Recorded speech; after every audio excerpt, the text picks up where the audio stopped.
Est-ce que tu comprends cette crainte que porte le citoyen français à l'encontre de l'islam, sachant aujourd'hui tout ce qu'on dit sur l'islam, que c'est une religion qui est vraiment faite pour les malades mentaux, pour des gens excessifs?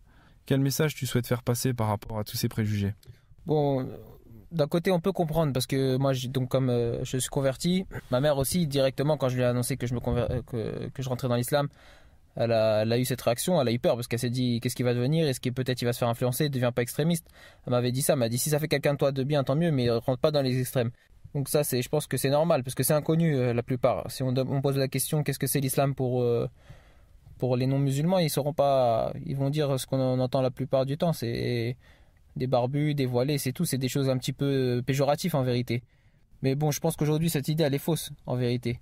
Parce que si on regarde bien, aujourd'hui les musulmans pratiquants, je parle bien des musulmans pratiquants, c'est sûrement les gens les plus discrets, ceux qu'on entend le moins en vérité, ceux qui vivent une vie comme tout le monde. Moi par exemple, j'étais chauffeur de bus, je vivais ma vie comme tout le monde, j'allais au travail, je voyais mes amis après, j'allais à la mosquée en même temps je faisais la prière. Je veux dire, on faisait pas de mal. Alors que si on regarde les musulmans mais qui ne pratiquent pas, comme nous avant par exemple quand je traînais avec les gens de mon quartier, on faisait vraiment tout et n'importe quoi. Il y en a qui vendaient de la drogue, il y en a qui insultaient les voisins, il y en a qui restaient en bas jusqu'à 2-3 heures du matin avec la musique à fond. Donc en vérité, c'est qui les fous? Est-ce que c'est les musulmans qui pratiquent ou les musulmans qui ne pratiquent pas? Donc après, des fois il y a un amalgame entre ces deux genres de personnes.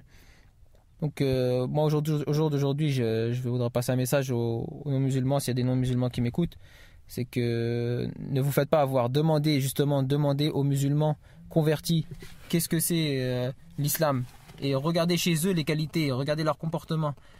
Et demandez pas à Claire Chazal ou à un présentateur télé qu'est-ce que c'est l'islam, parce qu'il ne saura pas vous répondre, il ne sait pas ce que c'est. Il faut demander aux gens que vous connaissez et qui sont proches de chez vous pourquoi vous avez fait ces choix, pourquoi tu as un bac+5 mais aujourd'hui tu préfères faire des petits travaux ménagers pour mieux pratiquer ta religion. Posez ces questions, essayez de comprendre. Et chaque personne qui essaye de comprendre, qui essaye de lire le Coran, qui essaye de s'intéresser à l'islam, tôt ou tard elle verra que c'est la vérité. Et si elle n'accepte pas la vérité, c'est que au fond d'elle, elle sait que c'est la vérité, mais elle ne veut pas l'accepter. Et au jour d'aujourd'hui, nous, c'est la religion du bien, c'est la communauté du bien. On le répète et on ne cessera jamais de le répéter. On veut de mal à personne, on veut respecter les voisins, on veut aider les pauvres, on veut aider les orphelins. On est la communauté du bien, on conseille le bien et on interdit le mal.